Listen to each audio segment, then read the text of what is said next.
NRM yel. NRM oye. President Museveni vimba. President Museveni chachaika. President Museveni fitfiti. Your Excellency, for the interest of time, I observe the protocol.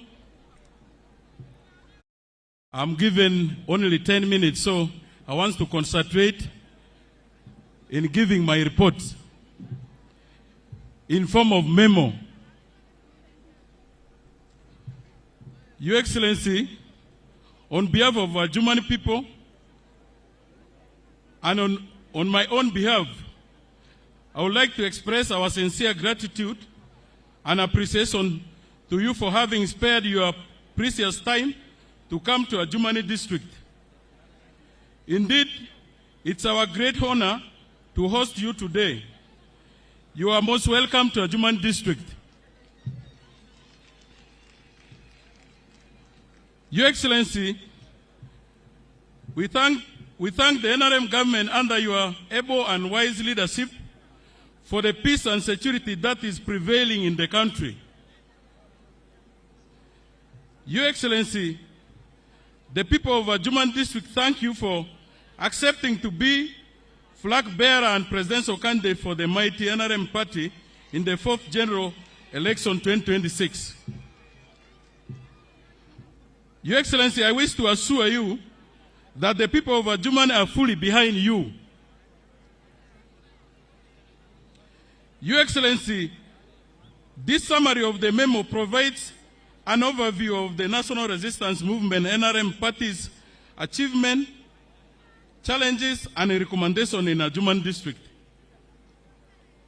Key highlights include significant progress in infrastructure development, education, healthcare, works and technical services, production and commercial services, community service and other service delivery areas, as highlighted below.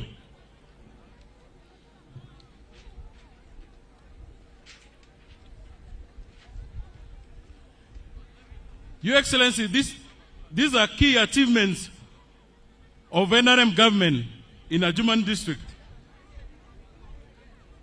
Peace and security in Adjumani, which has led to continued socio-economic development. There are 77 government-aided schools, primary schools, and 100 private primary schools. We have 12 government-aided secondary schools and 12 private secondary schools. We have 1 technical institute and 1 presidential industrial hub, that is in Anoonya. Another achievement is there is decreased primary school dropout rate from 10.2% in financial year 2015-2016 to 5.7% in financial year 2024-2025. Another achievement is there is increase in school enrollment from 90,744 for primary education and 9,886 for secondary education in financial year 2021-2022 to 113,742 for primary education and 12,771 for secondary education in financial year 2025-2026. Another achievement is all the 9 sub-counties and 2 town councils have at least 1 government-aided secondary schools with good infrastructure, serve for Adropi SS in Adropi sub-county, which is yet to be constructed in financial year 2025-2026.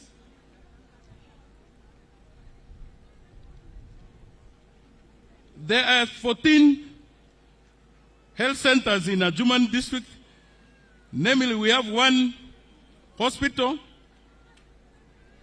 we have 1 health center for That is in Adjumani East, 14 health center 3s, and 28 health center 2s. Reduction in malaria positivity rate from 68% in 2021-2022 financial year to 23% in 2024-2025 due to indoor spraying and distribution of treated mosquito nets. The stock of district road network increased from 940.4 kilometers in financial year 2021-2022 to 1,180.79 kilometers in financial year 2024-2025. Completed construction and tarmacking of Atiakomi Road, that is a 66 kilometers by Strabag, yet to be commissioned. This is one of the best roads in the country, and we are here to invite you officially to come and commission it yourself, Your Excellency. Ongoing construction of piped water system from River Nile to town and rural growth centers in Adjumani district.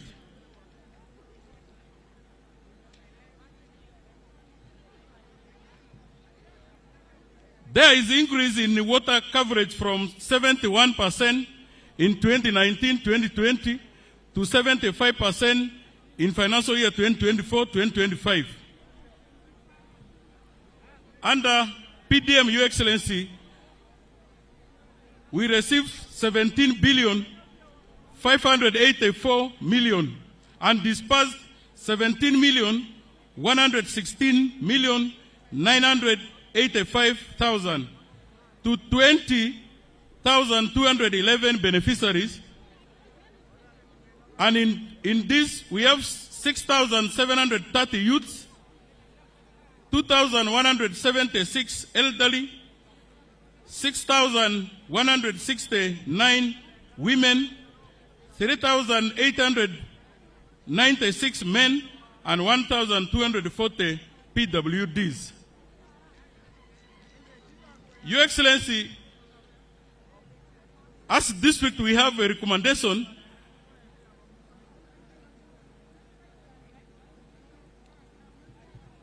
vertical expansion of the hospital, construction of a hospital or construction of a new referral hospital for Madisabu region.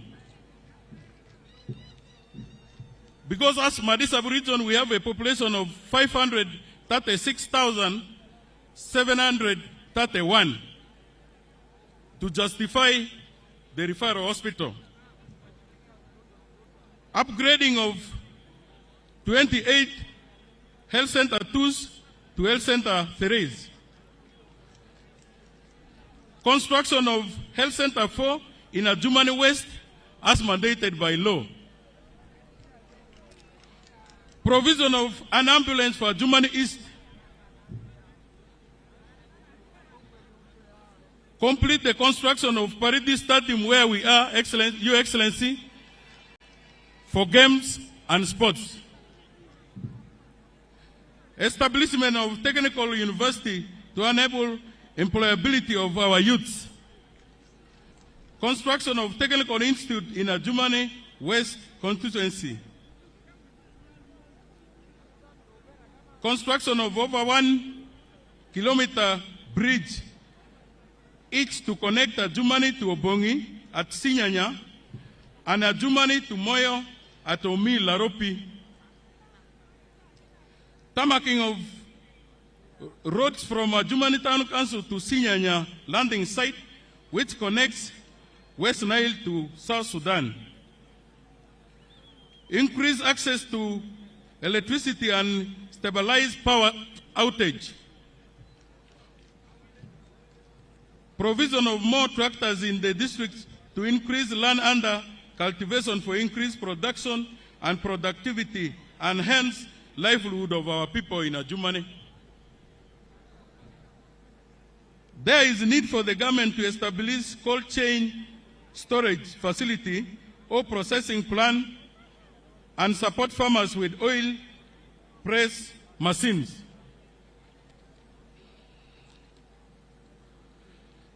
Upgrading Adjumani Town Council to municipality status, which is long overdue, Your Excellency. We appreciate government for bringing peace in Apa. Your Excellency, I want to thank you and thank our UPDF officers who are deployed in Apa, particularly the commanding officer, the brigade commander, Colonel Nathan, and his immediate supervisor, Major General Felix. I want to thank them so much for bringing peace in Apa. But the question to resolve the land, the request for solving the land question still persists. Construction of Presidential Lodge in Pachara Sub-County in Adjumani District. Compensation of war victims who suffered and lost properties and lives during the LRA war. Government should support the district as development partners have withdrawn their support in provision of social services such as education, health, water, and sanitation in refugee settlements. Your Excellency, before I summarize, allow me to inform you that after when I assume office, there are a number of corruption cases in the district, which I'm yet compiling the report. I will be glad if you permit me at an appropriate time, I submit the reports after assuming office because we are supposed to protect the gain instead of robbing the gain. As young people, we must fight corruption.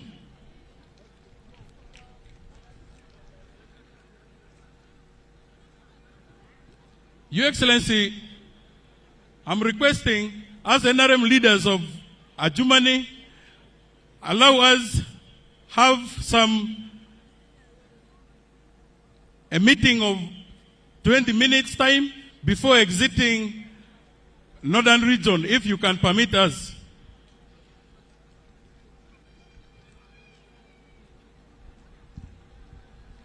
Your Excellency,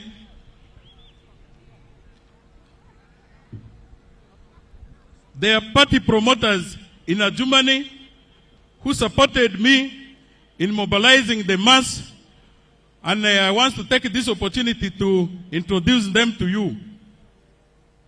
Mr. Fadul Yusuf, who supported us.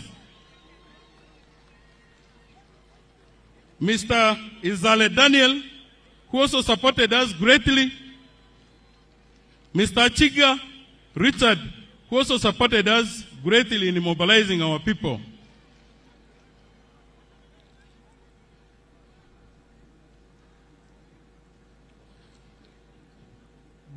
In conclusion, the NRM party has made notable progress in Adjumani district, but challenges remain. Addressing them requires sustained efforts and strategic intervention. I therefore recommend implementing the proposed recommendation to consolidate and protect the gains to improve the livelihoods of the people. Long live Your Excellency Yoweri Kaguta Museveni. Long live the National Resistance Movement, NRM. Long live our motherland, Uganda. God bless you all.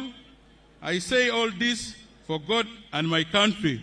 Your Excellency, I'm called Akuku Charles Anjo, the youngest NRM district chairman, who is the bone of your regime and a leader in your regime. I thank you.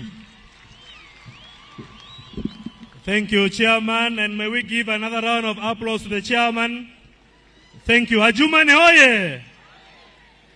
In President Museveni, we vote for hope, we vote for stability in our homes, we vote for the future of our children in schools, we vote for good health, and we vote for progress.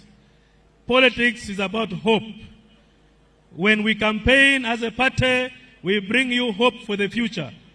We speak to you about your homes, We speak to you about your children. We speak to you about your health. We speak to you about your environment and about your peaceful coexistence. May I recognize the few leaders who came, then I invite the Regional Vice Chairman. We have amidst us Honorable Minister Olero Huda, Minister of State for Defense. We have the executive members of the Women's League. I have the National Treasurer for the Women's League, Madam Anne Lumumba. I have the Regional Vice Chairman of the Women's League, Madam Odongo, representing the National Chairman of the Women's League. Mr. President, we have members of Parliament that I did not introduce earlier. We have Honorable Mawai James. Thank you so much. Mamawi, sorry. We have Honorable Tom Haza from Moyo. We have Honorable Alioni Odria from Yumbe. And then we have also been joined by the LC5 Chairman, Honorable Anyama Ben. Thank you so much. Mr. President, let me invite the Regional Vice Chairman to come and make his brief remarks and invite you to speak to your people. Adjumani hoye! Thank you.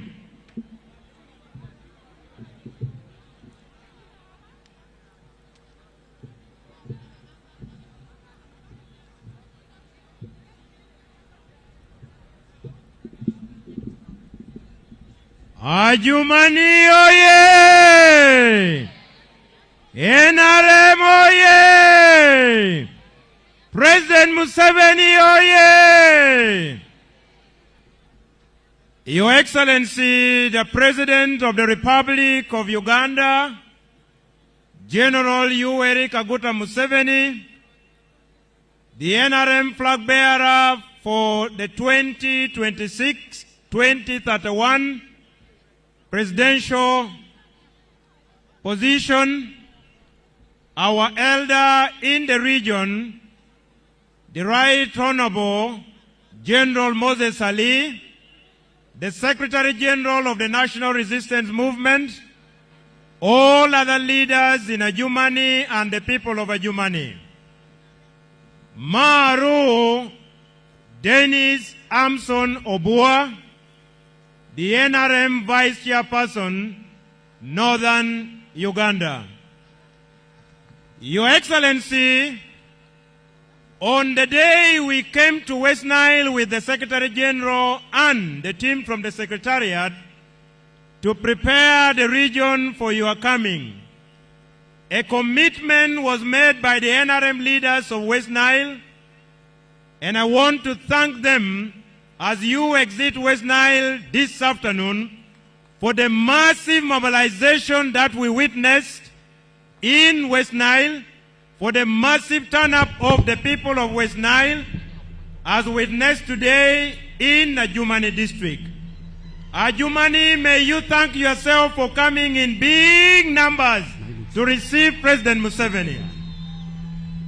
Your Excellency, in the Bible, there is a story where Jesus healed 10 men. The Bible says out of 10, only one came back to Jesus to say thank you. The massive turn-up you have witnessed in West Nile is a manifestation of the spirit of that one leper who was healed by Jesus, who came back to say thank you to Jesus for healing him.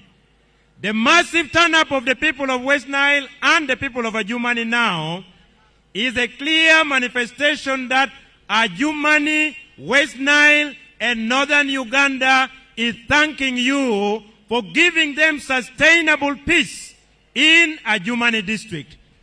Adjumani, you have transformed it from a district that used to produce refugees to a district that is now hosting refugees, to a district that is now peaceful. We want to thank you, Your Excellency. The people have come in big numbers to listen to you as the presidential candidate of NRM, but equally to thank you, one, for bringing peace, from the prayers said by the religious leaders to the memorandum read by the chairman of the NRM, the people of Adjumani have also turned in big numbers to say thank you to you for the various developments they have enumerated in their memorandum. The Adjumani is here to say thank you, Muse, and they are committing that come 2026, we want you to continue on the path of peace, on the path of development, and on the path of wealth creation. Your Excellency, on that day when you are declared the winner, we shall be celebrating as people of Adjumani in this stadium because you will have been declared as the winner as President of Uganda. And this is going to be the celebration in this stadium. I know Adjumani has never lost a game in this stadium. This stadium, when you come, you must be ready to lose. But on that day of voting, Adjumani will declare President Museveni, NRM, and all the flag bearers as winners. And therefore, I will be the commentator. Here will be the game in this stadium. Adjumani with the ball. We can see General Moses Ali is looking for President Museveni with the ball. General Moses Ali gives the pass to President Museveni. President Museveni is looking for Dennis Amson Obua. Dennis Amson Obua is in the midfield. The midfielder receives the ball. He is dribbling towards the goalpost. He is looking for President Yoweri Kaguta Museveni. He gives the pass to President Museveni. President Museveni is advancing towards the goalpost. Goal number 1 has been scored by President Museveni. Adjumani oye! Goal number 1 will be peace. Goal number 2 will be development. Goal number 3 will be wealth creation and continuity of the NRM. Vote President Museveni, vote NRM flag bearers, vote for NRM and nothing else but NRM. Your Excellency, with these words, may I take this opportunity to invite you to deliver your address, which is the last one in West Nile, in your tour of duty as you campaign. Adjumani oye! President Museveni oye! NRM oye! Thank you very much. God bless you.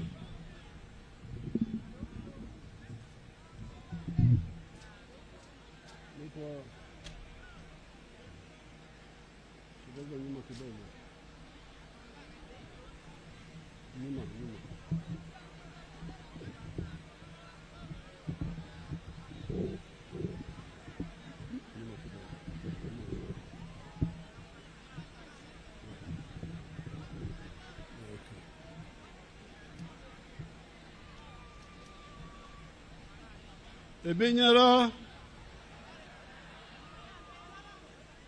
Manzora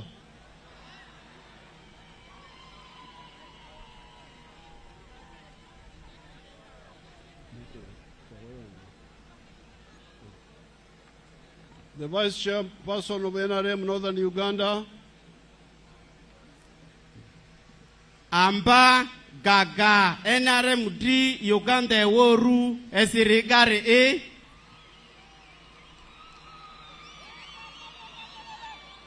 General Moses Ali, the Deputy Prime Minister of Uganda, Amba General Moses Ali ni Namberi Joaru Prime Minister dire e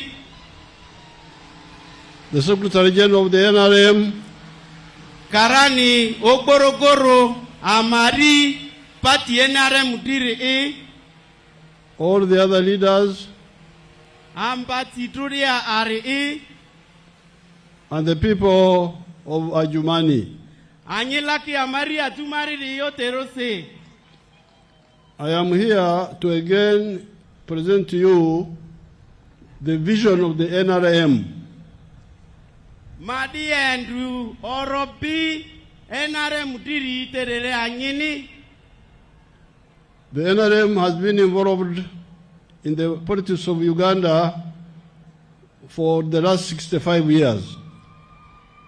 Party NRM diri Olula se Uganda riri triaya otaki nyamtia se alimbito unera. Initially, we were members of the old political parties of UPC, DP, Kabaka Yeka. Andrani eze party yoku Uganda a UPCA Kabaka Yeka titronai Andrani oriki tiaru. And DP. Ongo DP salaka. But we found that those parties had a problem of basing themselves on sectarianism of religion and tribes. Ki ditiriore olure pati na bati ya a ndrontronarantu kale yo dini trise vo asuru trise sore olure pati na bati ya a. That is why by 1965 we started this new line of the NRM. De oba kinyeli falumia titalumtia se alimbito use da NRM ori udidini. And the line was love Uganda, love Africa. Yes, the tribes are there, the regions are there, but emphasize Uganda, emphasize Africa. Ndrondrona aditante ole bubari Uganda nintro vuini Africa tiriso lentro vua anzuru dini seko. That's why we say patriotism, love Uganda, Pan-Africanism, love Africa. Equina ole bubari Africa ridi intro vua ole ru Uganda risantro bubari Uganda ridi sai. In other words, we emphasize the unity, irrespective of religion, irrespective of tribes, and irrespective of whether you are a woman or a man or a youth or a child. De ole alu ko buriranzu kadini sira suru sira adio tingi ni aisa yoke ole alu. So, because of that, we have been able to bring peace in Uganda. De oba ewe tiru tria Uganda aradi ni asini. Because people are talking of peace, which is there now. But it did not come by accident. It came because of some actions. De oba tiaru Uganda abakata yo ewe ti ki ewe ya nyadruku ite bulakarite. With our ideology of patriotism, Pan-Africanism, we look at all Ugandans as the same people. Oba urata enare muti ranzuka ko olu alutidi oba baka Uganda ni ndreru baka rundrekbo alwariani. We don't have a bad tribe, we don't have a bad religion. We have got good people in all religions, in all tribes. Bari dini zioma tema di yao ni yo vo asuru siku adiru Uganda rindrekbo kare aloka. We don't look at who you are, we look at what you do. Ontre nyauku kiadindrea ile pati ngoya e. If you do good things, you are patriotic.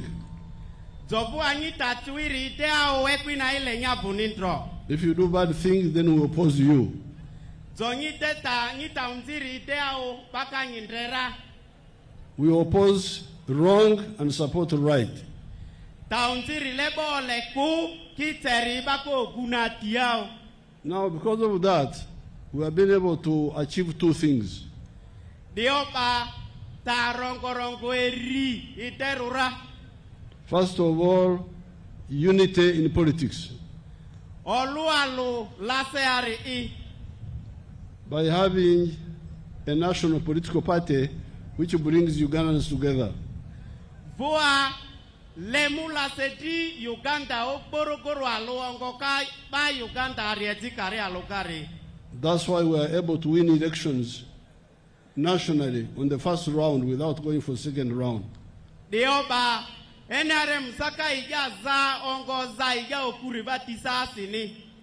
Without that, there is no religion which would get 50% of the people of Uganda. Oba adi jaza kamutito unindera ni asini. Or a tribe that would get even 20% of the population of Uganda. Voa dini suru sinyesua ewoziti gari tete mudiri. So the ideology of unity has united the politics. Raolu aludidi odueti la sesa kari alokara. But it has also enabled us to form institutions which are national, such as the army, the police, the prisons, the civil service, the judiciary. Deo baosi lemu opo Uganda rie wa miri ribati Toyota rura. And it is those plus the people that have brought peace. Vua anyipa dra Uganda rie wewe esukara antoka sinede. Now in the manifesto of the NRM, which you will get a copy, they will come to your parishes and bring copies. We are talking of 7 points, contributions in the last 40 years of the NRM in power. Jainere matatu badi kingeya kadika kakiteari tarongorongorea itu deri President Ojo difu keakeara bugu okborokoro lubari atu batodi ko yandi Paris ya sesara. But on this occasion I will talk only about 3 points. Kiendro mata rongorongo na joao. The first one is what people have already talked about and what I have also talked about, and that is peace, which has come because of the other points I pointed out.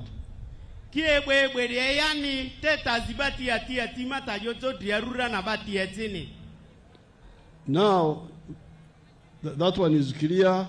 We have not had peace in Uganda for the last 500 years.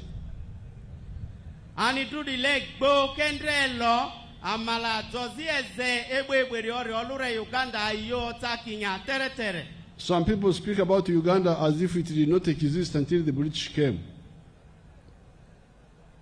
But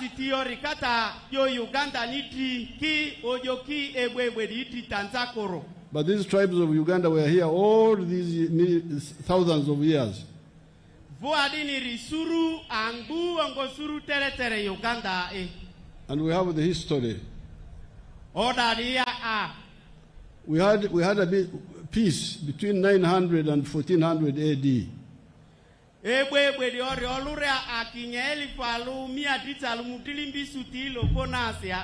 Much of Uganda was under a dynasty called the Batwezi. Nainga la se Uganda riorikolu suru se nainga anyera wa suru Buganda riza a Batwezi riza a. And they brought peace for that time. Nainga etiki ebwebwera. But after they collapsed in 1400, there was chaos. Ki anitu nainga kinyeli falu mutilimbi susi note ani kodedi wa longuzuru eta dara. The successor kingdoms of Bunyoro, Buganda, Nkore, Rwanda, the ones in Tanzania, Buhaya, the ones in Congo, were always in war among themselves. Naibu suru Banyoro I Baganda I Ankole I Olurendranza Noja. Until the British came and captured them. Ojo dirura odu emwa ira. And then the wars continued with Kabarega and the cattle rustlers in Karamoja. Oja obi nani rioya oyandraga ewo kabale gariri gasa trobua Karamoja sa oviti uretore bati. After independence, there were wars which you know, which you must have heard of. Naifu Uganda esu trimbo kinyeli falumi aditalumtia zalimpieri dese. The war between Mutesa and Obote in 1966. Naifu oja ziore olure akapaka tilo fom kabaka Mutesa ti Obote tro e. The wars of Idi Amin 1971-79. Voa atugo nainga Idi Amin isa kinyeli falumia ditalum titu terilimbi alo si oride ndi kinyeli falumia ditalum titu terilimbi ditalo si oja ore olure a. The war between NRM and UPC 81-86. Gojo reolure a elfu alumia ditalum dia Olympia si UPC tilo for NRM troe. Then even when NRM took power, there were wars, as you remember, COIN, ADF, and the other groups. Vo NRM odu komu de sa nyera wa erito elfu alumia ditalum dia Olympia si konyi so reolure a iya dia zibatitro. But because of the other ideology of patriotism and Pan-Africanism and the strength it has created, we have now been able to defeat those wars. Kilu batitu yenare muti bakolu alu Uganda adide oba odi oja sito de bati aminewa. All the Ugandans are victors in that war. Ru Uganda ariti tu oza oja de aminebai. Because we also promote reconciliation, even among the ones who are not working together, we bring them together when we have a chance. Vua remuka oluka rea luga atelonguzuru kolua asa tatiu baka oluto alone olua asi Uganda. So that is achievement number one, peace. Lady retugo ruenare mwataitele Uganda ni atitwa ruriebwe lady. And it is in the manifesto, and that's why we say protect the gains. Vua ni lubati enare mutiti arusa ija yadi diga adisiko joa o mbatari atani. But then peace must be followed by development.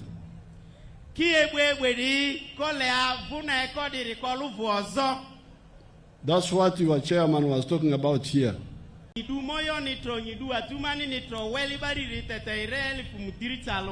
So when I come here and I see that Adjumani alone is 300,000 people, I feel very happy.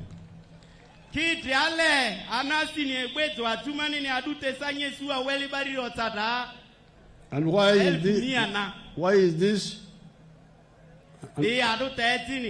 Mainly because of the immunization of the children. The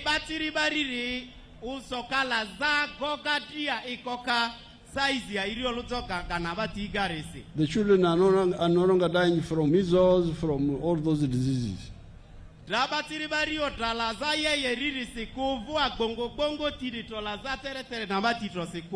Your chairman talked about those developments. He talked about the roads which you can see for yourselves.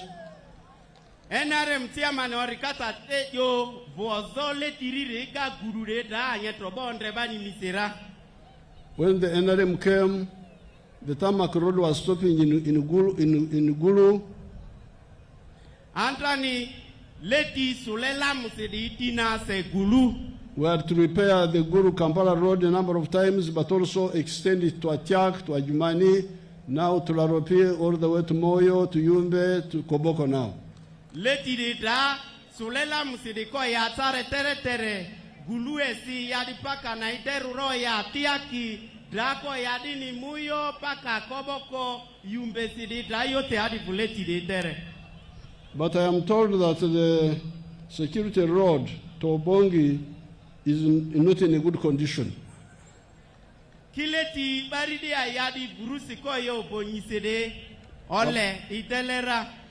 I've told these people of the works that I don't want to hear of these unmaintained maram roads and unrepaired tarmac roads. Asurura kesu leti di ataniko le ombatuiri osuruti leti ekule de gandanda ni koro. Roads and electricity, the most important things are peace, electricity, and the roads. And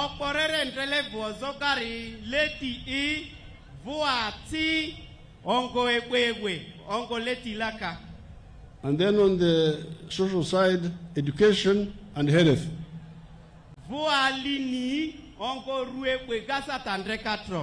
Therefore, all your leaders should agree that when we are budgeting, before we talk about any other thing, salaries of public servants, you have been hearing teachers striking, that they want more salary. But is it correct to pay more public servants more money when the roads are not done? Is that correct? Is that fair? Disi tatiu barura ewo budget ubatorika taoporere rileti voa vozo atito di batirire da ozi ojo anyetiri tuireri musara anyeri udia rora la ponyori ko wala musara kole airinza ki tuireri musara na inza kaya wala tuireri leti di bati atiri bati to risoi tek pare. We are not against increasing the salary of public servants, but first of all, peace, the roads, electricity, health, and schools. Then we can add on. Tati aruri leti gudu voa sukuru debati kolo siraki naifu onko adi tandreta musara inzaka bebu ga musara diri ganira. We in the UPDF have been fighting for no pay or low pay for the last 55 years. Amba mundaratidi ile a isori ki okolongo esure gangwa dru oti kinyara tere. Because we could not demand high salary from our mother, Uganda, when we knew that the mother had no money. Amala Saadi nasioni ruote diso adi sitinzaria intakpeni amala Uganda ri diso sitinzayo. What sort of child are you when you come to your mother? You must give me more money, more money. You know your mother doesn't have enough money.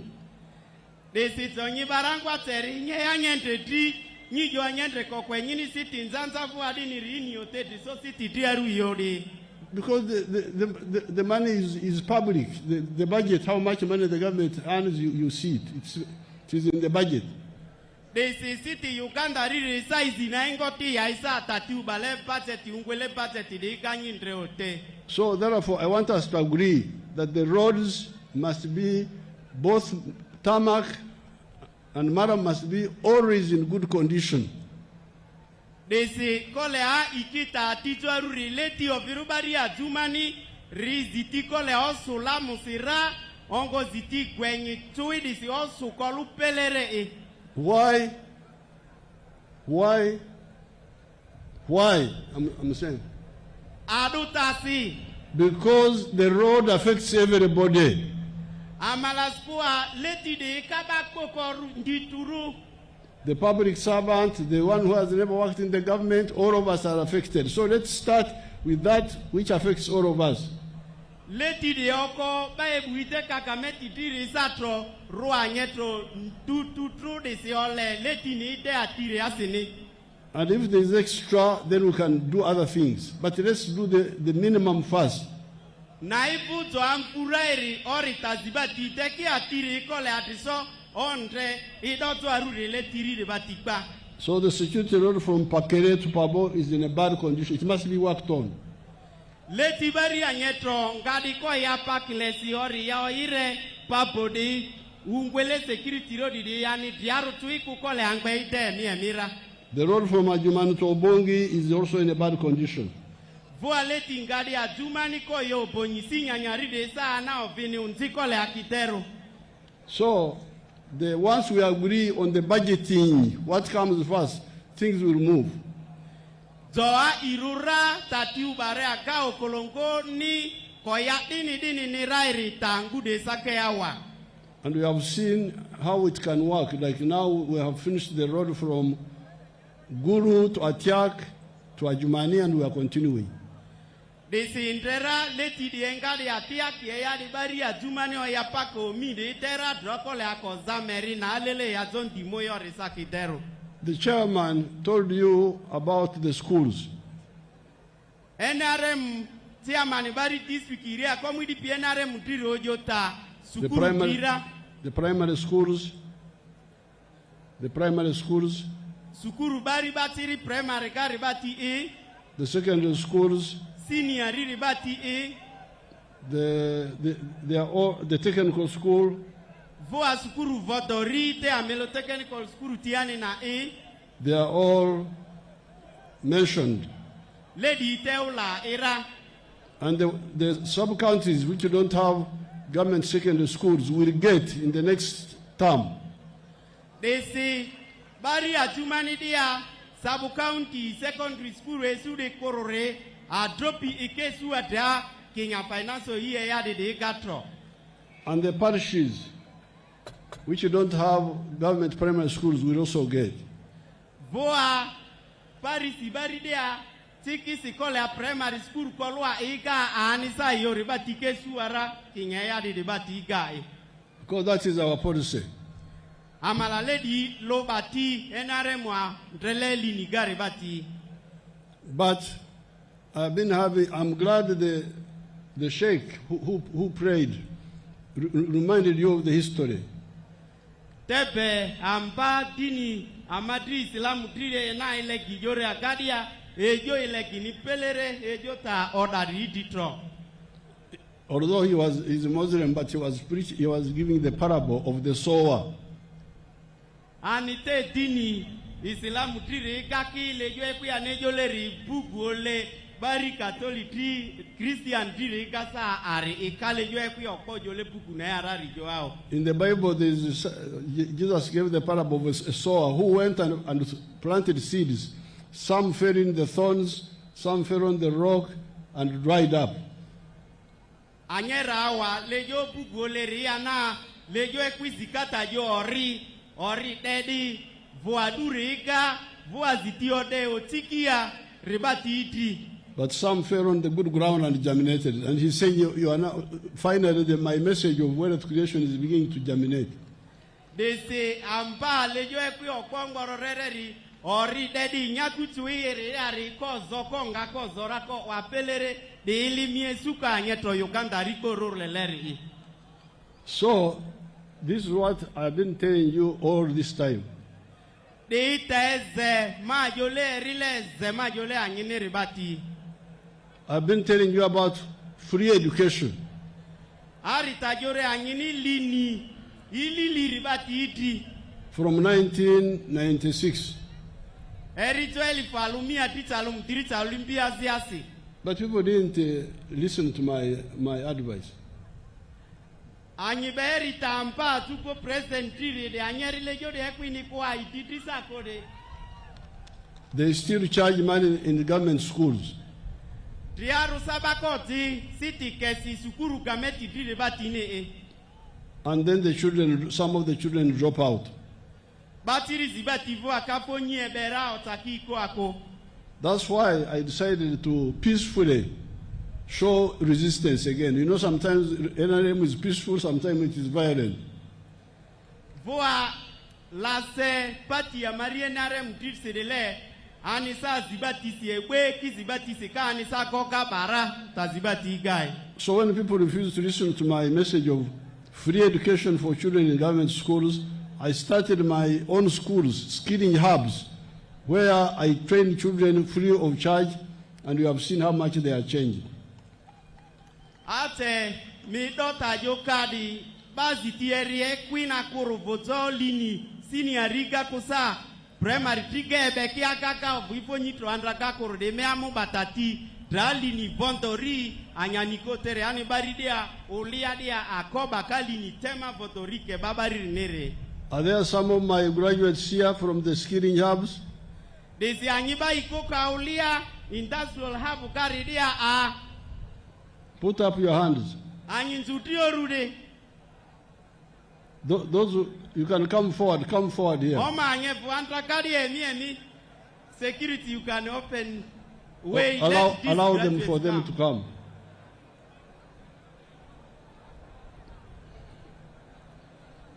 Now they will give their testimony. They will give their testimony when they come. Okay, so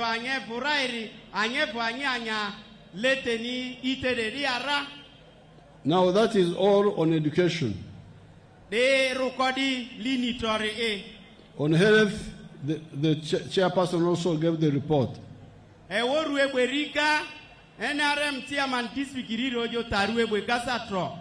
And the results of health are already here. The increase in the population is because of immunization.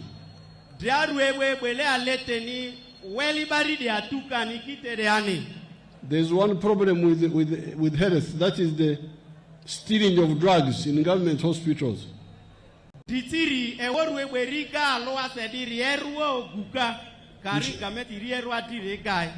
Our people are using computers to fight that. They say, Baka Ewo masini umbele computer ridi ebuao na atito zoe. But I'm also thinking of recruiting some religious inclined people who are not corrupt to monitor for me these 1,400 health centers. There are not many. I can get God-fearing people, 1,400 of them, so you monitor for me the drugs in these health centers. Let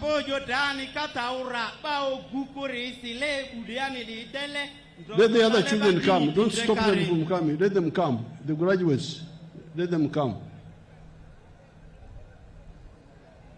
Anyevu de anyiba ikoka uliarare lini votori de anyevu oriku anyevu andrakade ai.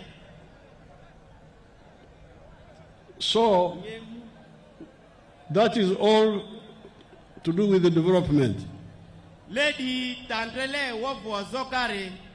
Development has got economic infrastructure like the roads and the electricity. And so you have seen the electricity all the way from Guru to here.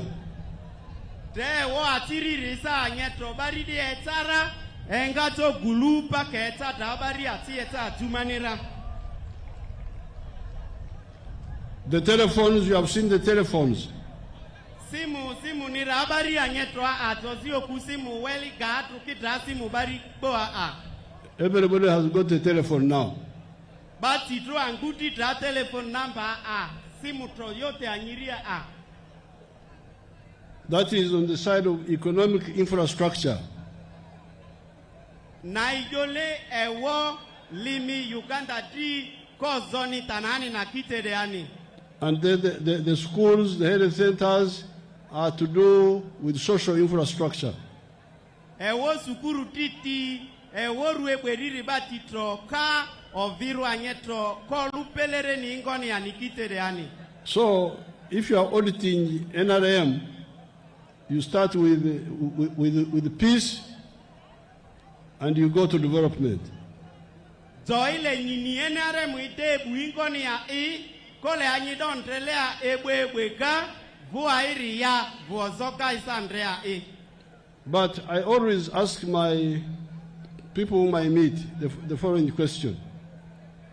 Kisa atirusi malazizi bamariri batiti lazide bati. I say, there's a tarmac road now in Adjumani. Ozi anyi da leti sulela musiri Adjumani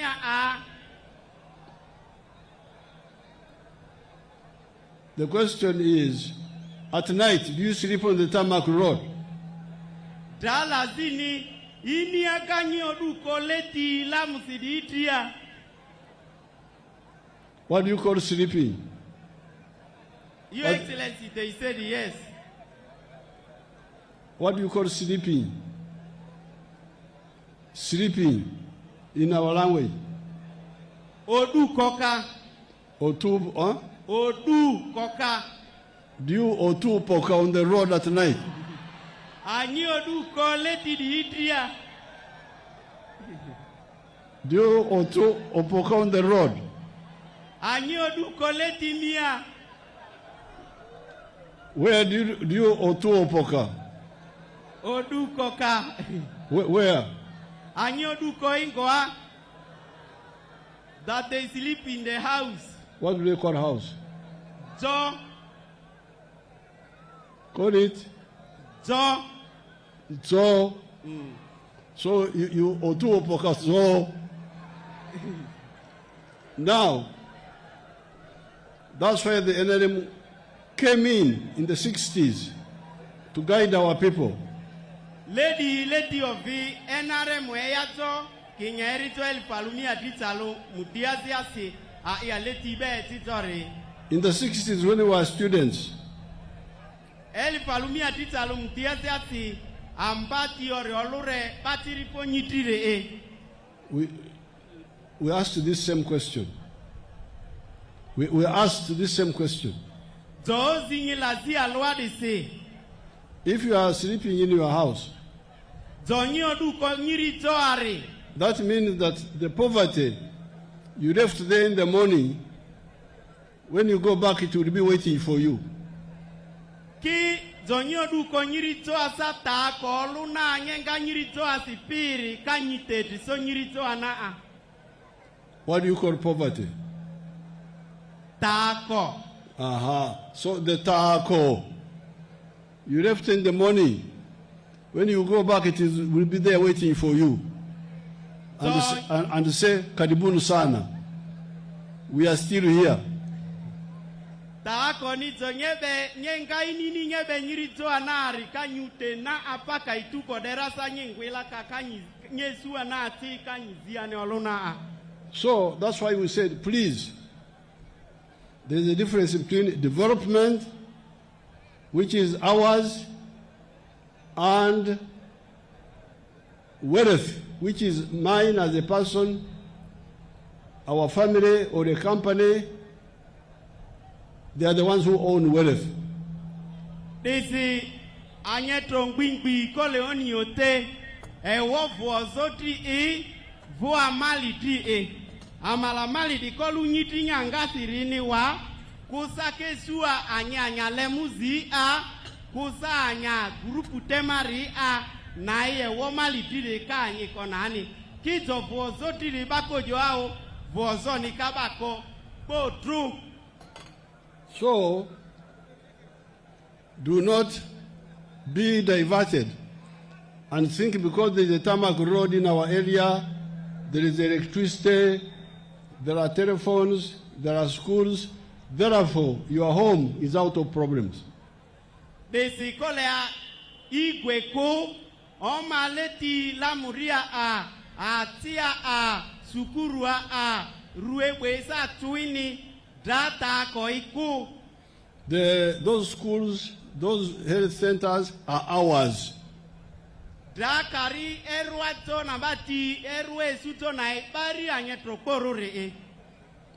poverty is yours. And so is wealth. So the third word I would like to emphasize today, the first one was peace. Second one, development. The third one is wealth. But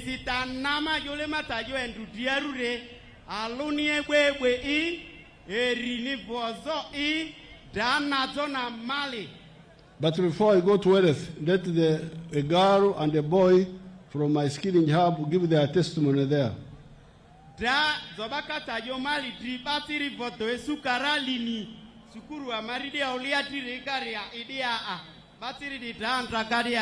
One boy and one girl. Omazalu ongobaralu. Anyetu ruria.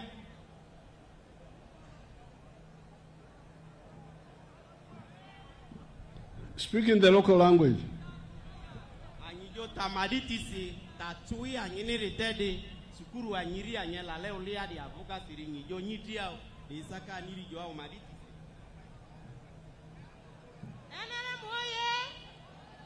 Museveni oye! Amanzo pasi. Anakonyi kele amani disi. You speak, they will summarize later. You speak. Okwe amani morira. Moriana kwele amani di. Amite tarani yao. Tarani amite ledi. Ongo amasari silakaki. Amadila kwa ni otaku kola kinza amadili gadru. Okwe amani konya siruta. Amade amite ari amanzora. Summarize what she has said. Your Excellency, she was one of those who started tailoring.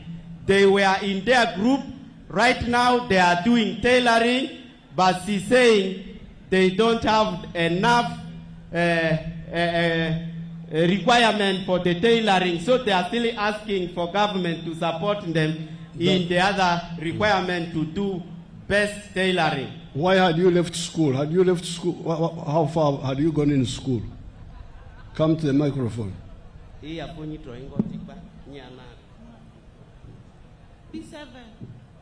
Why had you left P7? He said it was at P7, yes. Why had you left at P7?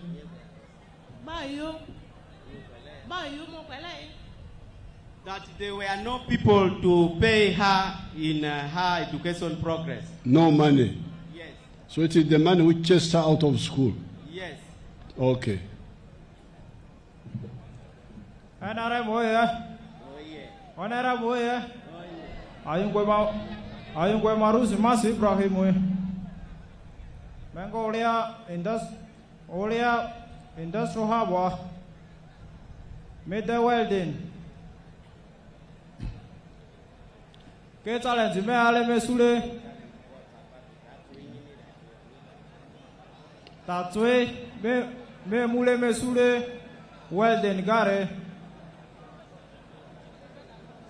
Tatwe me ale me sule welding gare. Me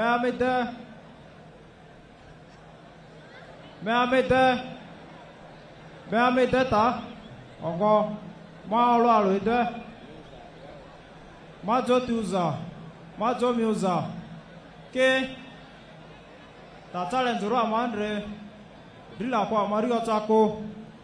Soale tanyiri segara Madrid zazo. Manzora. For him, Your Excellency, he learned welding. He said right now he's welding doors, windows, but he still needs more support. That's what he was saying. And why had he left school?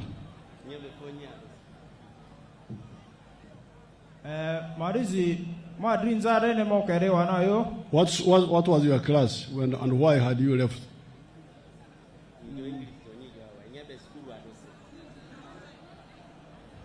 Mebe skuru challenge mania physical. And he left in what class? P6. P7. P6, Your Excellency, P6. Oh, he okay. left school from P6. Oh, okay. And what was because of school fees? It was because of school fees? Yes. Okay, thank you so much. Thank you. Now, I have already sent money to their SACCO. Translate. Diatro, President Ojo, aniezesiti ra SACCO badi tri a ilini de suka karina ekari niezesiti SACCO a irire yara. With the skilling hub, because I didn't want to be too ambitious, I started only one skilling hub per zone, like Madi zone. They say loba lini ani tru fotoride ya tinio baro olengbe ita anku emiku kibani anyetro madi tridiari ko district na obonyi emoyo e Adjumani di tri kari ungwele zone de ko badiso alo oliana e. But for the SACCO, it is per district. Kira silingi ane zele SACCO ni dile ko ya district alo a. And these children here in Adjumani have already opened their SACCO in the district. They say anyi tela kasukuru de yara Adjumani ri anya SACCO ni anyiri de Adjumani de okoko a. I want the RDC or somebody concerned to come and tell us whether that money is where it is. Draungwe ambara tisi nikola yake anze asiti rilo kurua ayai baride ay.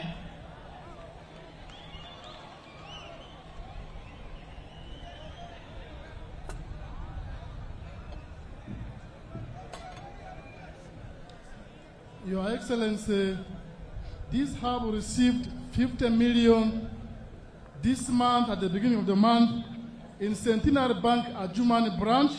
The account number is 3100117699. Thank you. The so leaders the are money, still being trained for them to use the money. The money is now here. They are now training them.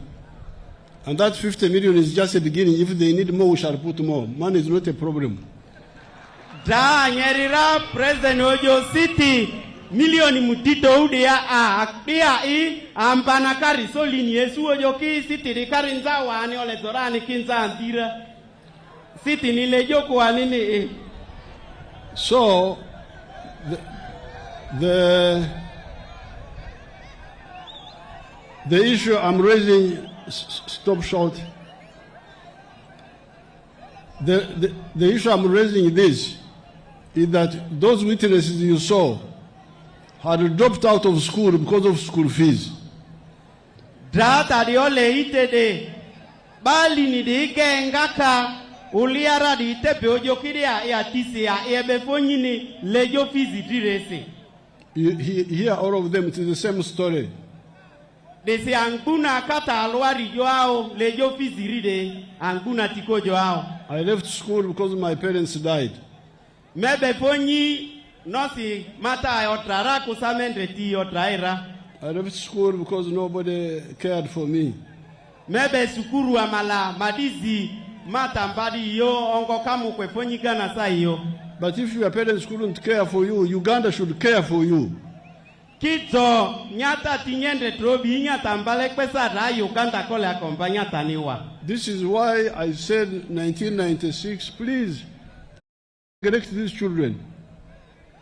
De kinya elifalu mia titalum diazi alindi aziasi majo toaru kole ebe batiri de kore. So in the coming government, I want us to agree and we really prioritize free education for children in government schools. De sita enaremo batatira kameti eyadi dia ole lini nirako luilili fizi yako. Because God will not be happy with us to have children like these ones here. Amala rubanga asio yolure weku to batiri ta fizi yako sikakifonyi eberade ani. The leaders, you must be very careful because remember there is a God. Anyi badidru peleo pedi ole anyindreta ilia malarupanga ka anyisa anyindreledi. I can't sleep well when my children study and these children like these ones here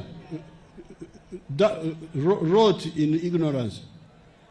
Batiri de anyandreledi bati a endreti utia enikitra to a endreti yo atati trokolea ondreta idri. Before I leave this topic, let me show you what these children are doing. After 6 months, only 6 months, you see what they can do. Let them show us on the screen. They say, "Ale mite de anyini tari troba, obara camera si on ready atabatiri de aitele invandi India zia bulinia yesule na retiriadi da andre anyetro." The skiing hub of Adjumani, of Western Nile. De ndrondronale bari uliati de batiri ataitele riadi e foya rabani e ba anyindreta. Adonaiga.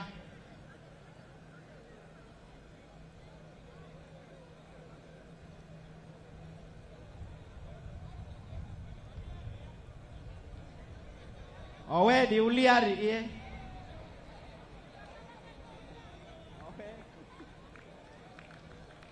Those are the products these children are making, which you were importing from China, from India, from Dubai. The children are making them here in Adjumani here. De tra indrera batiri de ataitele di ogogo bari Adjumani revo adini riesu tadi zibatisi adi etia China Asia India Asia kira indreti di ogogo karite waledi. After 6 months. Imba tete Asia fu. So you see, you are throwing away gold. You are throwing away valuable people. Anyindreti tadi yesu obadi ta okpong boreri wapia okidra karite di ogogo ledi. This is why I don't want any child of Uganda to leave school because of money. Desi ale barangwa Uganda tiri oma kebe fonyi lejo fiziri seneko. Now coming to my third point, this one was about all education. Pero kodi e woli nitori e dae yato e wonamba natona mata lele majota dieru regari. Which was within development. De bozo itigari. Because here we have said, you remain behind. I can see all of you. Why are you pushing? I can see all of you.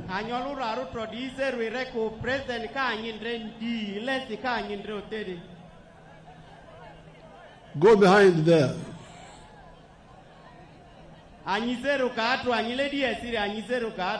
So far, I've spoken about peace and development.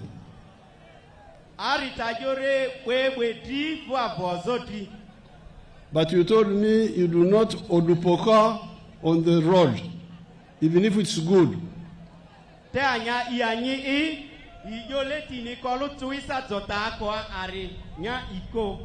You sleep in your home.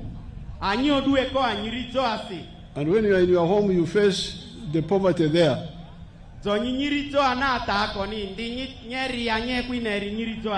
And this is what we have been telling people. I started telling people in my area in the 1960s.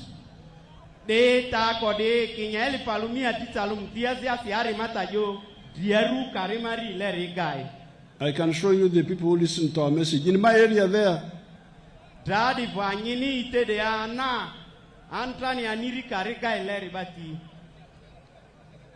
give us the other man of the cows.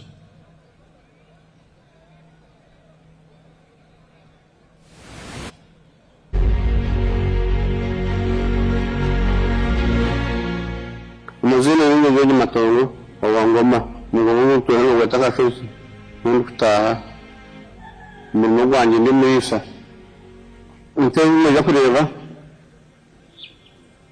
mungu yitandikira tataka na wengi wahuya talobo hawachidana mwisa zakanya na gwamataka Nazo zankori kwenda zafutiza abana bihereze naturuhu kabanza umunyankwe naje nahinda kumata n'imfungu nikuzahanye natunga batinze bimusumite.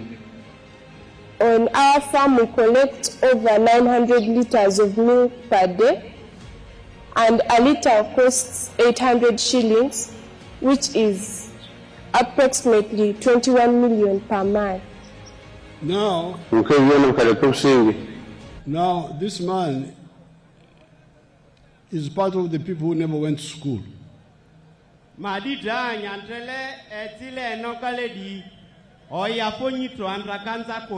But who listened to our message of the 1960s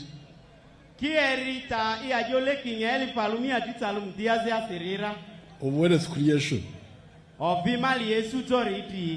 where we told people that wealth creation is as important as development. Because people talk about development, roads, what, those are not yours, they are ours. They say, Mali Yesukanita Koreri ki vozole kabako poruki mali lekani koao. So please start with your home. They say, ribari baru. As Jesus taught us, seek ye first the kingdom of heaven, the rest will be added unto you. Lejo ekuyole robangari resa anyari rojo atijwarure nyepa zoti kara winyinera rana ifutu awiru rata zitisa kaya karenzanyini diaruse. We say seek ye first homestead income, the rest will be added unto you. They say atijwarure nya zoti enyendrekpa naifu angure orerenzanyini nyirie iya na renyendrekpa angure orerenzanyini. So because he listened to, and he lives very far from a tarmac road, he's 70 miles from a tarmac road. In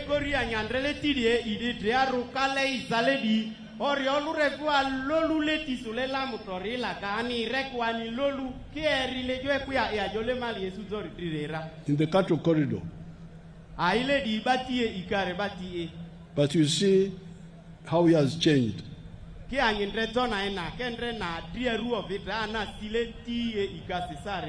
He's selling 900 liters of milk per day.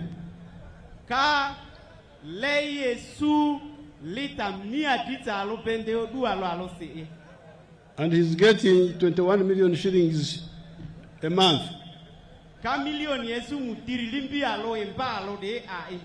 This is because the prices there are low for milk, because the milk is too much.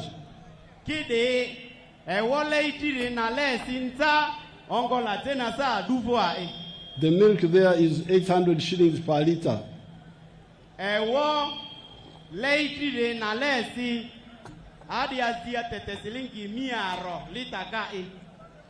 And in other areas, it's much more than that.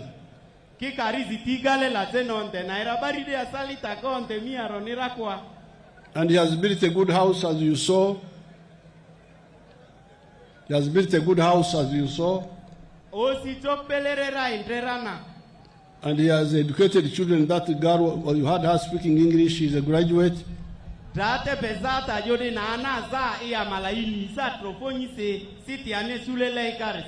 So I'm glad the Sheikh was able to tell you that in 1995, I think he was there, I came telling you about this, but people don't listen to what I tell them. They just ignore.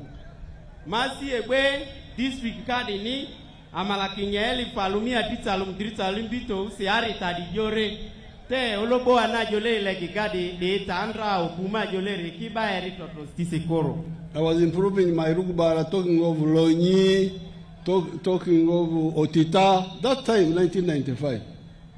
Ari Tadijole, Zekinyeli, Palumia, Titalum, Dritalum, Anyari Karare, Ani Lopari Tise. So if people listen, they will change completely. But we never gave up. We started with the Ntandikwa.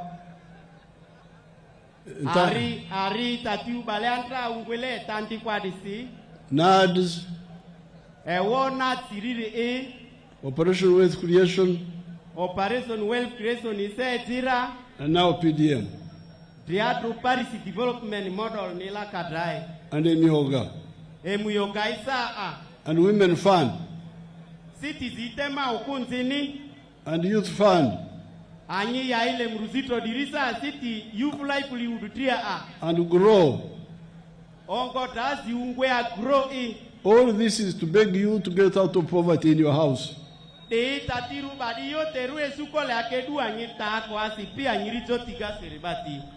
get out of poverty. We beg you.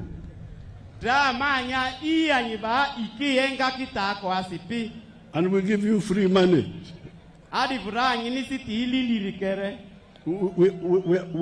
We are bribing you to get out of to get out of poverty.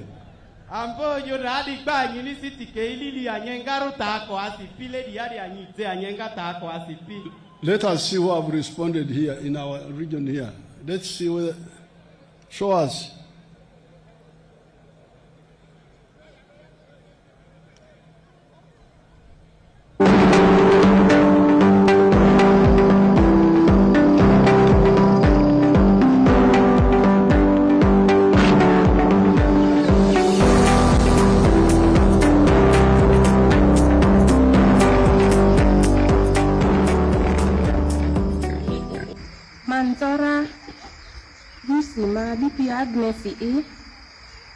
Ma lama village parisine aluru sakangi saluru wa mamoyo district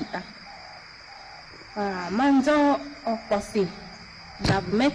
My name is DPO Agnes. I come from Lama village, Aluru parish, Aluru sub-county in Moyo district. DPO mo kwa manera Nesial Fumiaro di Messi Kenyan Brindi Nasi in Bam Brindi Elsi. Uncle kwa mane de Adzeru Ari India Zia de Ingaira Otam Brindi Alora Ango Mazi Aru Teura Akezi Barango Marisi Yaga Ako Fizi Dro Zi aje madure dro ongo aji zinguni drop. I got PDM money. I got 800,000 in 2023 December. I used this money for buying 6 goats. The 6 goats it produced and the kids also produced up to 21. I've sold so far 5 goats. Out of the money, I paid the school fees of my son who is in senior 1. And then part of it, I bought local chicken and I bought a pig. Manzara, mazi indrede, ajiru nguyalo na elfu mia alosi. Ako ajia andare a isu na elfu mujumi brisi.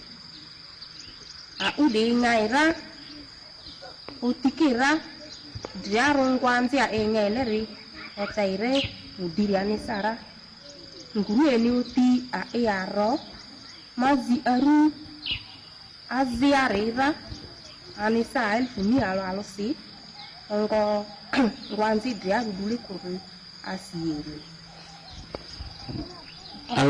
I bought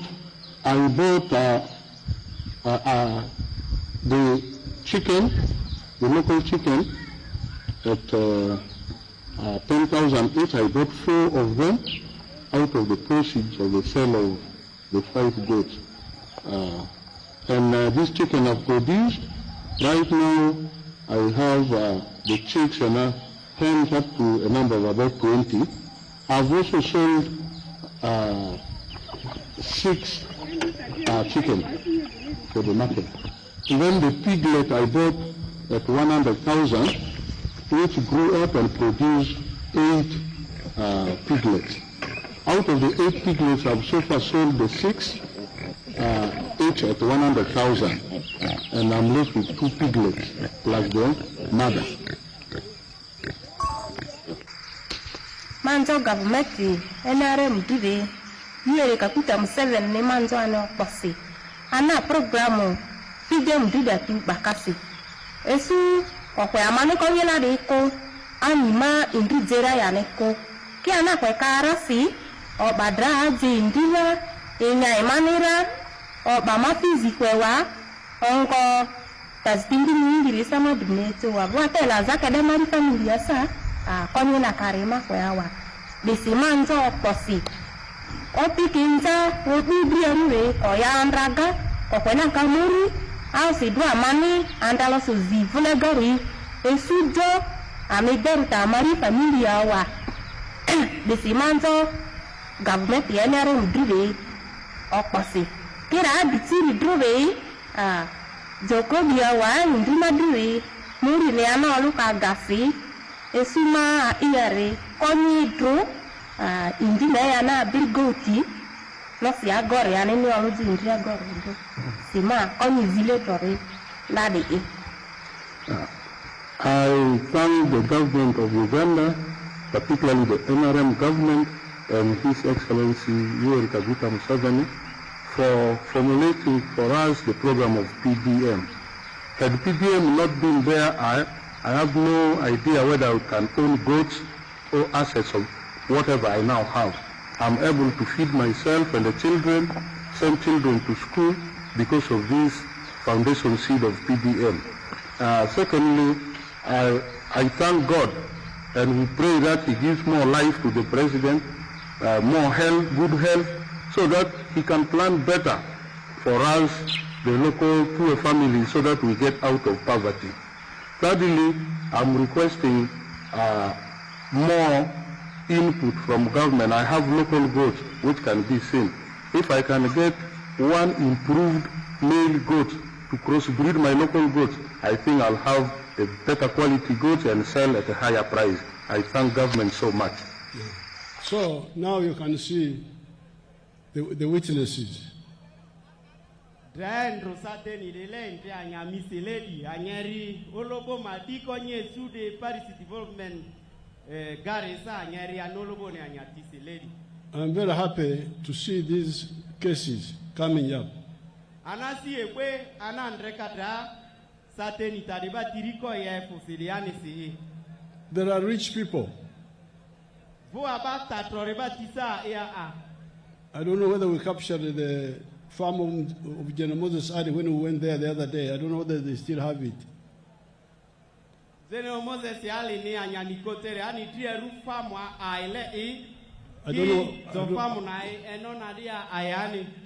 I don't know whether my people captured that video. They would have shown it to you. He doesn't know. It is my people. Either they have it or they don't have. Translate for them.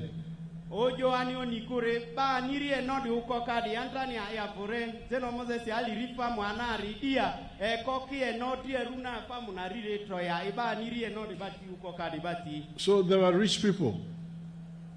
There are rich people in Uganda. Desibaziti Uganda Malia iria arisa ya a. Moses Ali, Museveni, those rich people. Ayeria ya visi oviruma mali tori Moses Ali. Let's see whether they have Museveni's cows. Let's see. If they have the ones of Moses, when we visited, whether they took the video, they can show us. Or if they don't, they show the ones of Museveni if they have them.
They didn't capture them properly. Those rich people are there. Moses Ali, Museveni, those are there.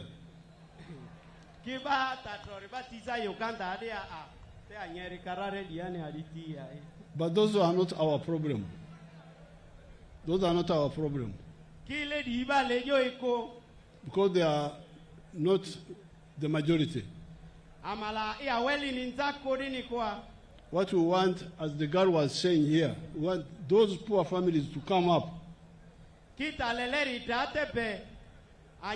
Paris development model ka esu intia uote intia utorana olerana batie zibana ani no ruao. The Moses Ali's Museveni don't go for PDM. Ki ibata torile kole okwa ini Paris development model asitiniko. Oremioga.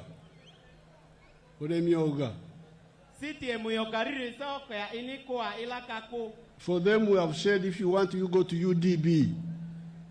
Iru debati lezole irakole akofuki bank ya ofiru Uganda Development Bank ka. So there you can go and sort yourselves out there. Kakifu kake aya city ni suna siwa. But here this is for people like that girl, the one who was there. Paris development model ni tepe itedele anyantrele no karasa. Those are the cows of Yoweri Museveni now. Nairati atuko Museveni anyantrele weli tere di rati arure. Now those rich people, you leave them alone, they will continue. Ki anyebe bata tonatiko luke airile ka anyatiti saro. But the struggle is to bring out, what was the girl's name, the girl who was speaking? What was her name? Zatebe itedele nai, she was called Abiria. Huh? Atupio, she is called Atupio. Atupio. Yes. We want the Atupios to come up.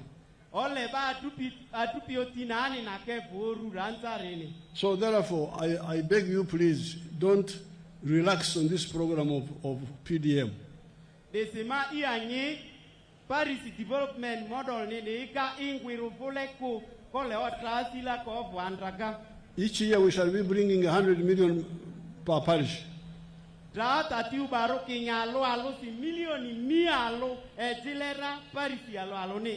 In 5 years, it will be 500 million in the parish. New money.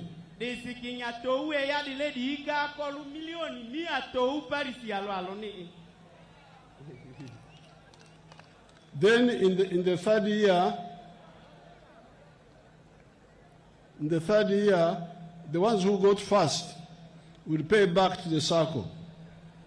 Ki anyiba antrani doke suka tinai zola kinyantintina dra anyido tina okwele. To the circle, not to the government.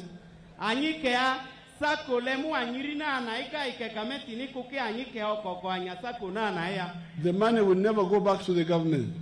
Siti de onkwi kameti riko kase naa.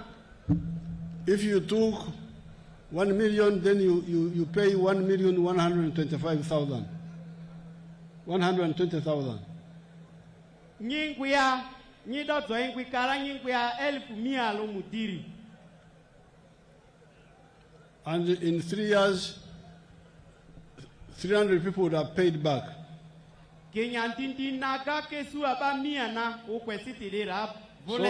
So in a term of parliament, you will have now 800 million shillings in the parish.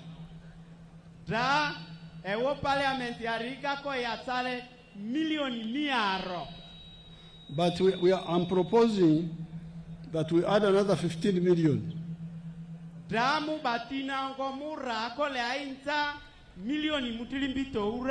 This should be for the leaders, the local leaders. Because up to now we have been saying the leaders leave the wananchi alone.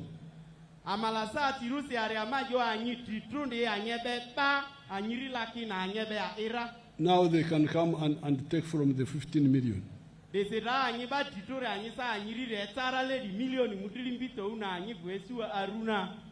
In 5 years, it will be 75 million for the leaders in the parish. And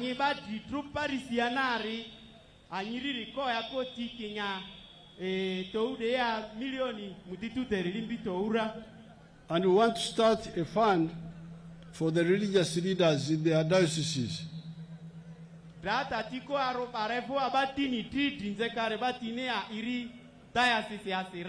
Or their Muslim district.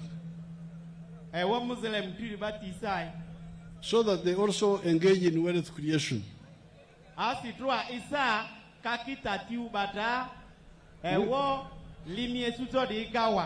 We, the ordinary Christians and Muslims, will continue with our parish.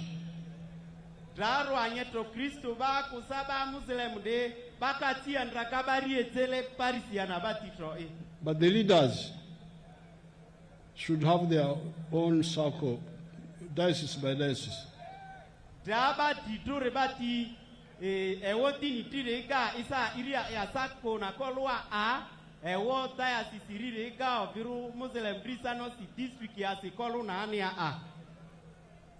And the cultural leaders through their cultural institution.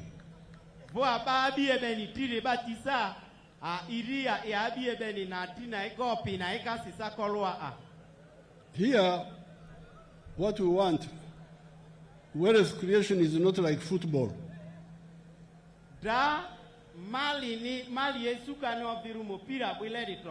Where you have got players and spectators.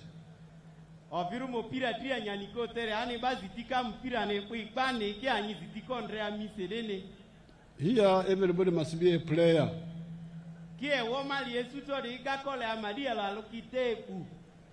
That's why we are saying that, please, you cultural leaders, come and show how to be cultural by being rich.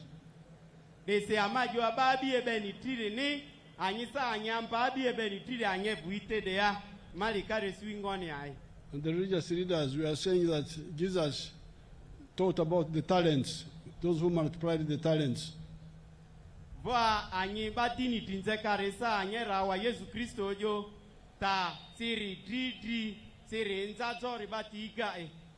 Now, finally, the university graduates. If you are a university graduate and you have not got a job for 2 years, we shall create a fund for you.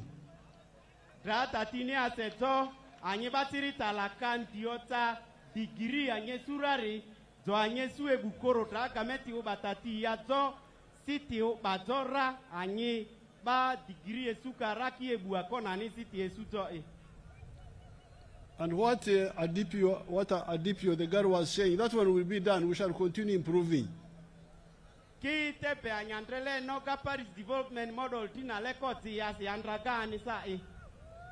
And I want to end by showing you again my 4 acres model, which I told you in 1996. Let's see how I've implemented it in one of my model farms. Drama ya nyini tedea erito ezema yoto aru ambue kasure kare bingoni anidami pia nyekontea. My name is Dr. Maurice Ochen. I am a commissioner by appointment, deployed at State House, and I've been assigned by the President to execute the 4-acre model. And I've put them so far in 10 regional zones in the country. Now, the 4-acre model is an idea conceived by the President to guide our farmers on how to utilize their small acreages of land so that they can earn more money through intensive farming. And here we are talking about enterprises that have good yields and high income for the household. So we have the fish farming, which is one of the enterprises that can be done near the water without interfering with wetland and tampering with water flow. Then we have the zero grazing unit. On the other side, we have the coffee, we have the banana, and also a household needs food crops as 1 acre plus fruits. So this idea of the 4-acre model is to support income for the household. And as I will go into the small mathematics, you will know that it's capable of pulling somebody out of poverty. Now, specifically on the fish pond, here is about 20 by 50 meter pond, 1,000 meters squared. After finishing the excavation, we stock 10,000 fish. We feed it for about 8 to 9 months. In the north, which is warmer, the fish grow faster. And in the west, which is a little cold, you add 1 more month to reach the same quantity of grams. So by that time, the fish will be about 800 grams to 1.5 kilograms. In the market, the fish which is 1 kilograms or 800 grams here cost about 10,000 shillings. So having stock here 10,000 fish, by 10,000, somebody will get 100 million in 1 year. Now you hear, and then when you subtract that up, you hear how much I'm earning from my small farm in Ilango. Ra anyita na eridia anikasilingi esusia ana ambu nzako kadro anitro de ewo langwari arigai. I have my people there have planted coffee, planted bananas, planted fruits in 4 acres, some cows, 8 cows I think, the 4 acres model, but they have also got a fish pond. They say, naa eka yole su de ovie butoru rega nye sua eka zigo sa mutumba tidera boko sa osara ongo kawasa a voe woziga nyindra ebita mpaka anisa ate anyitindresi enogana. But from fish farming alone, I am getting 100 million shillings per year. Ebiri na ika adute anike sua milioni mialo Kenya ebiri na ika adute. So this whole Nile Valley, we can transform it into fish ponds, so that you earn a lot of money, you people. Desi roa nyeton rondonale meriti de ewo ebita mbato koburi meria de irade zoi doni rekabani lidieto dia tere zo badia tere droi. So therefore, friends, today my message is on the 3 words: peace, development, and wealth. And rumale yo ekwi anyiniria ina ekwe vozo voamali esuka. The manifesto has got other points, but they will be explained later by other people who come to talk to you. Tati ubale bugu bari sileo korokoro manifesto na ikari angu kia de vadi dipana zitinze sa zisera ndrondrona anyiko diari ndrona ledi.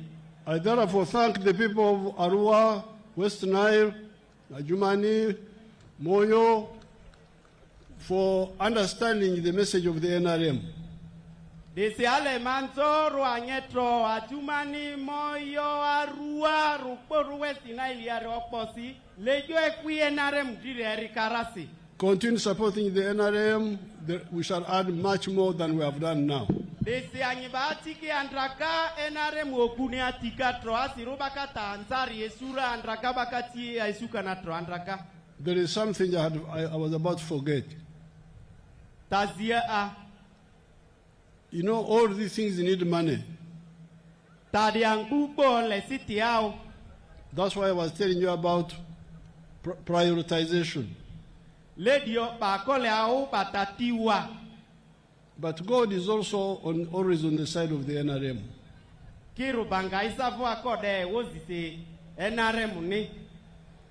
Example. The British tried to get our oil to discover it from 1920 to 1956. Esu munru de olure antra baridiari o ikira ikadia to esu baridia waya ikinyeli falumia titalo iremutiri tito na igana. The British were looking for the oil because it was kubira. Kubira is when something is boiling. In the Nile, in the Albert Valley, on the Munyoro side, you can see some oil on the surface coming from underground, as if it is boiling from underground. Mundu de ori untrua, amala nainka, tazike dikendre buruna, onko eitia nikendre atua ani orikita di undure orikiatu di undure na esi. So the British tried to look to where there was the Kubira. They tried to look from 1920 to 1956 and they failed. Oriki atu di undure kinya eli palumia titalo mutiri sindie tato eli palumia titalo mutito ulimbi ireazia kana iobike sule akpe. But when the NRM came, we discovered the oil. Kita NRM lesu atonera. And it will start flowing next year. Kidora niri lueka kinyabura. What you see there is what is happening on the oil. Rana nyantrelele di ovia turiri lady. Lady. Those are the roads going there. Lady leti yare kare atonari rekare. In the Lake Albert. Lake Albatinica. So we have been trying, but Rubanga has also been helping us. That's one of the wells. Naita anabunza goro atonela kare. That blue thing is Le Carbat behind there. And this drill is on one of the wells.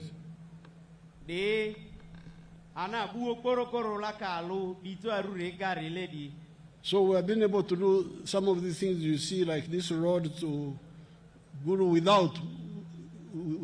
very little money, but with the oil we shall be able to do much more. Anyaleti ndrele vozori te kangu de zozori te ayokanda kite asiti gaskitri atro aturi esuka se siti nzari kare sudrara itezo arui Manzora NRM Jew NRM oye Adjumani Jew Adjumani oye West Nile Jew West Nile oye Uganda oye Uganda oye Manzora, let's give the flags. Thank you, Your Excellency. Thank you, Baba. Thank you, Father, for giving very straight, elaborate, a direct message to our people of Adjumani, that where I saw them, the people were keenly listening to you, and everything that you have done is evident. We have the peace ranging from peace to others, they are all evident. Your Excellency, thank you very much. Thank you for loving the people of Adjumani. NRM oye! President Museveni oye! Adjumani oye! Thank you, Your Excellency. At this point, Your Excellency, we have giving out flags to our dear flag bearers, Your Excellency. Then we have our defectors who have come to join the Noble Party. We thank you so much. We thank all of you for coming to listen to our father, our leader, our savior. Thank you very much. Manjora Manjo Kosi. Thank you very much. Can we start with the defectors? Where are you? Our flag bearers get organized. The defectors also get organized the flag bearers can come and assemble.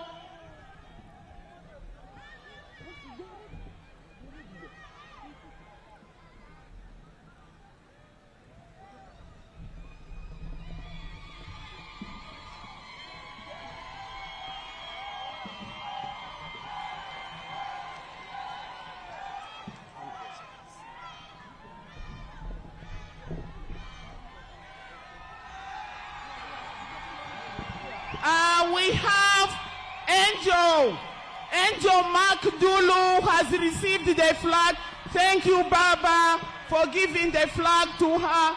The next one is Ababiku Jessica, the woman member of parliament, is receiving the flag. Thank you very much. Amanzo Kose, Dulento Makesu and a Bendera NRM Dura, Amauma Pisa. Esudana bandera enare mutidera that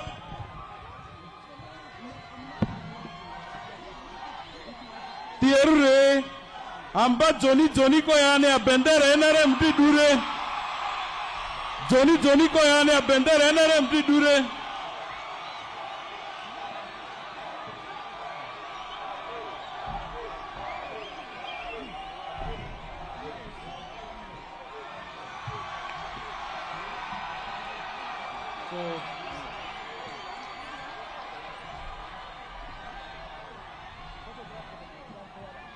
Tierre Bekea Bendera Kere Killing Bikidi Bekea Bendera Amariana Remdi Kere Killing Bikidi Naivu Flag bearers ko ena kore Ajugo Yoweri Museveni Kaguta to Boko ya da bendera ni kere Ambaje no Moses Ali di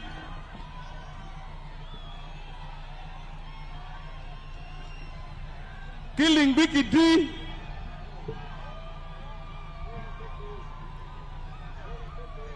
Killing Biki ya idane ya bendera nera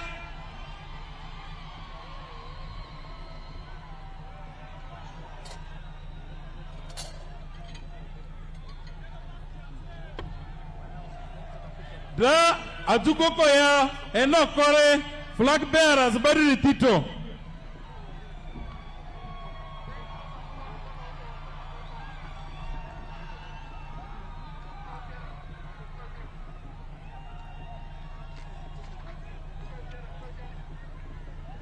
Jajuko koeno flag bearers itora koeno kore bare choka udi ekwika bari pati odi ritito koeno kore ansai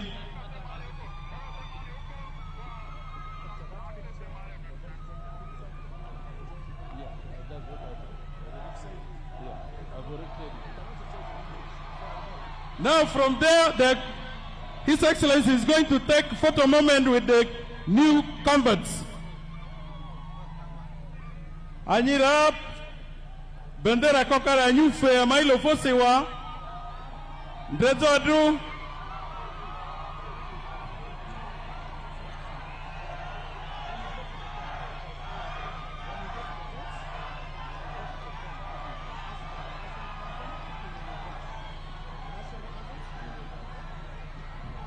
Rajuko kenoko bare toko udirito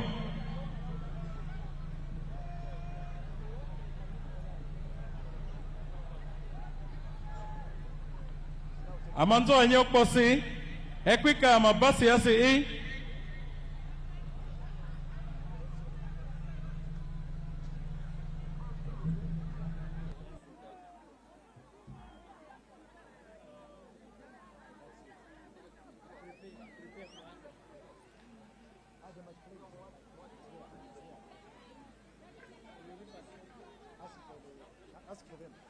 anthems in reverse.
Ale manzo anyokosi anyasani ke kaendro olobo ajugodiere ka anya bisise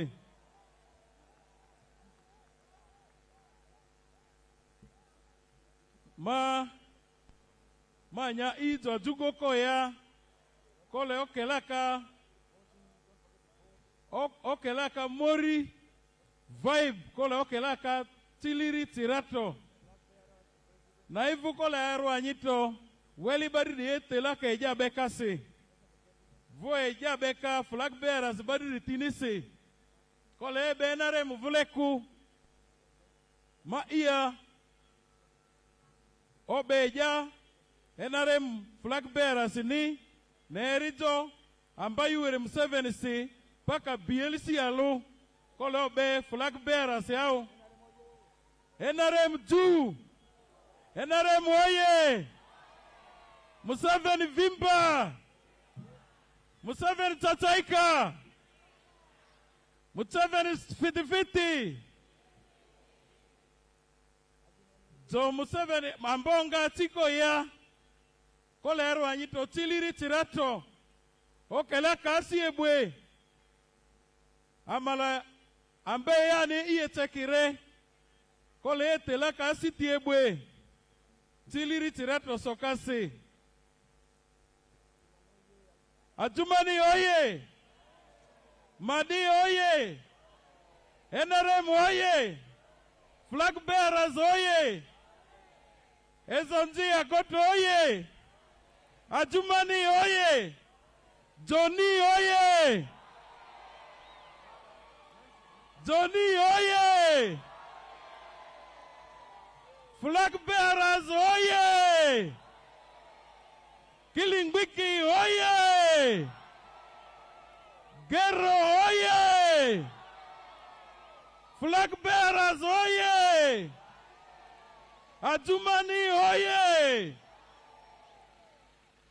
Okay, asitiebwe kabisa Jajugo kongwi kole etela kabaisa lebadri tatia sijore Roa nyitori baka asitiebwe la kaete ba flag nzukoruse DJ tuboga nawe DJ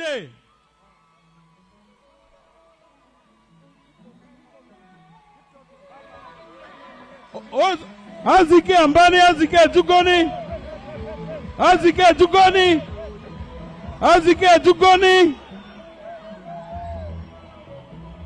NRM oye